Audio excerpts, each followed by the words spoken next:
Everyone, welcome to the show. I have an update to share about one of Trump's Capitol insurrectionists. It's time for an episode of Where Are They Now? Matthew Bledsoe was arrested. Patrick Montgomery was in court. Jonathan Manapa will stay in federal custody. No, I don't take responsibility at all. So 44-year-old Texas resident, Army veteran, and former police officer Lucas Denney started his own self-proclaimed militia group. He called it the Patriot Boys. He claims that his group is against tyranny, so of course he literally physically fought to keep the loser of the election in office. And all through December of 2020, Denney reached out to others. He was fundraising, he was trying to recruit members for January 6th for his group.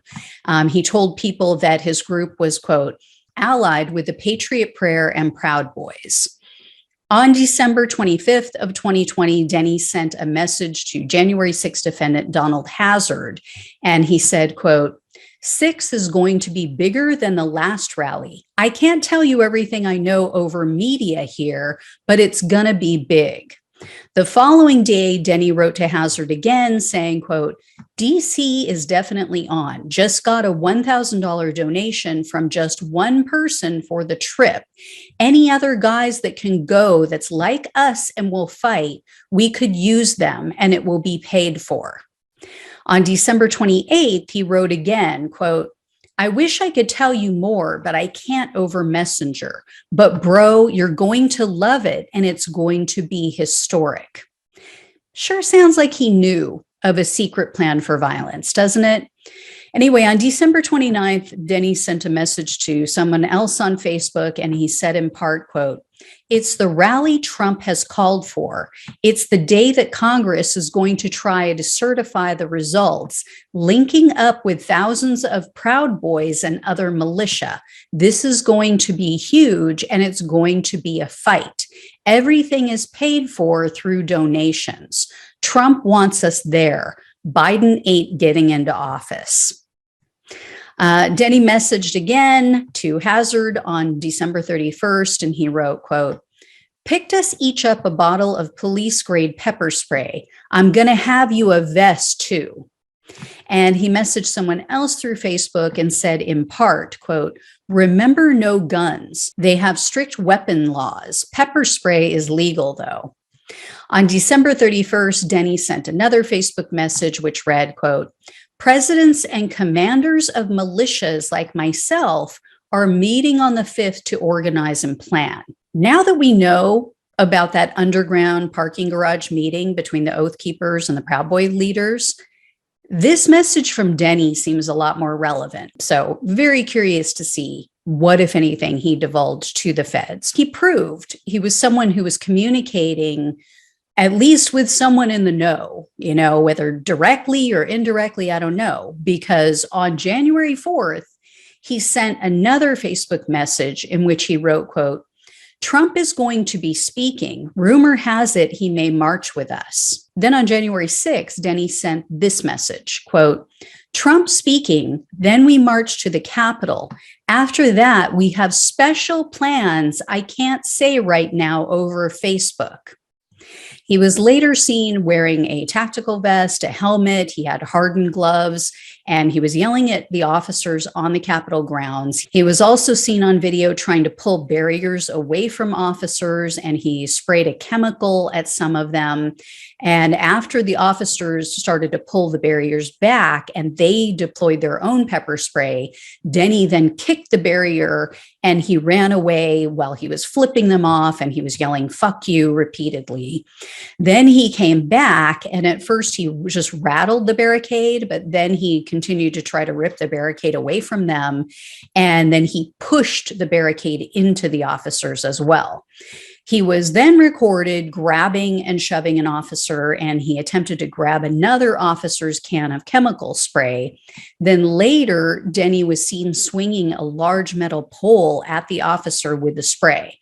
So the pole connected with the officer, and the officer said that he was left with bruises. Denney also chucked some sort of long tube toward a line of officers.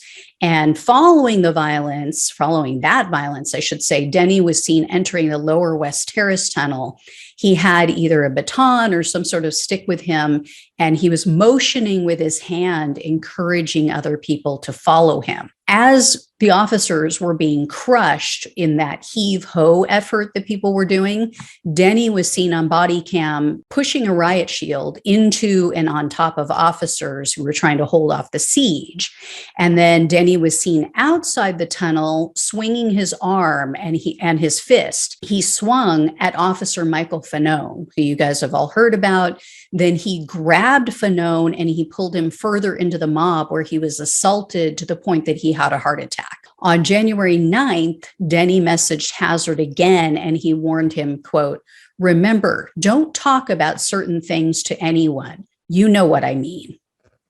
And on January 17th, he posted on Facebook, quote, "Tonight is my last night on Facebook. I'm deleting my profile." In a February 26th interview with the FBI, Denney told the agents that his group was, quote, "pro-law enforcement," and that they weren't affiliated with the Proud Boys. He also claimed that he didn't know a single soul who went to DC on January 6th, but he did see posts about it on Facebook. And in addition, Denney told the agents that he didn't see any fights or riots at the Capitol, and he couldn't remember striking or laying a finger on anyone. And he taunted the FBI for months. In an August 26 TikTok video, Denney said, quote, "Big shout out to the FBI because you're all fucking traitors. FBI, you're on the wrong fucking side. I'm calling for a military coup." And then Denney warned that if Biden wasn't removed from office, the U.S. would face, quote, "World War III and a civil war all at once." Denney also shared a video with lightning flashing around the Capitol, and it was captioned, quote, "War is coming." That's all in caps. And it said, "Patriots are here. Hear our footsteps. We're watching you." So Denney was finally arrested on December 13th of last year, and he was indicted on charges of assaulting officers with a deadly or dangerous weapon, civil disorder, obstructing an official proceeding, conspiracy to obstruct an official proceeding, entering restricted grounds with a deadly or dangerous weapon, disorderly conduct on restricted grounds with a deadly or dangerous weapon, and 2 counts of violence, one of which also had the deadly weapon enhancement tacked on. In March of this year, Denney pleaded guilty to the assault charge, and he was looking at up to 20 years in prison, 3 years of probation, and a $250,000 fine. The prosecutor asked for 8 years behind bars, which was greater than what the federal sentencing guidelines called for.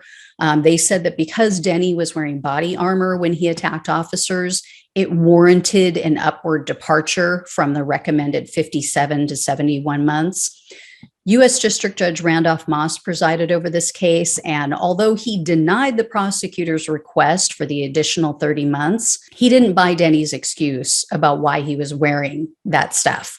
Denney tried to say that, oh, this was because of Antifa, and Judge Moss told him, quote, "It strikes me that a much more plausible explanation is Antifa is a convenient, made-up goblin to justify whatever you want to do." At the sentencing hearing, Denney apologized for his actions, and he implored the judge, quote, "I'm asking you to end this nightmare and let me go home to my family, who I dearly love." Evidently, Denney is a single father with 2 teenagers, and based on his behavior, I guess he loves Donald Trump more dearly than his children. So Judge Moss told Denney, quote, "There are events in our history that get seared into our collective consciousness, traumatic events we experience as a whole, and I think this is one of those that's going to leave a scar." With that, he sentenced Denney to only 4 years and 4 months, largely due to the fact that he is a single father. He also gave Denney 3 years of probation, and he said he would determine Denney's restitution fee at a later date. And then the judge also recommended that Denney serve his time at a Texas facility so he can be closer to his kids, and he'll receive credit for the 9 months that he's already spent in jail. So A few more years behind bars. That's it. I mean, at least that takes us past the next presidential election, but keep this in mind. Under Texas law, even though this is a felony, once Denney completes his probationary period, he's eligible to vote again immediately. And he just has to wait 5 more years after that before he can have a gun in his home again. Frickin' Texas. Anyway, guys, when I hear more about this man, I'll let you know because I'm sure I will. All right. Thanks so much for watching and listening. Take care, and I'll talk with you soon.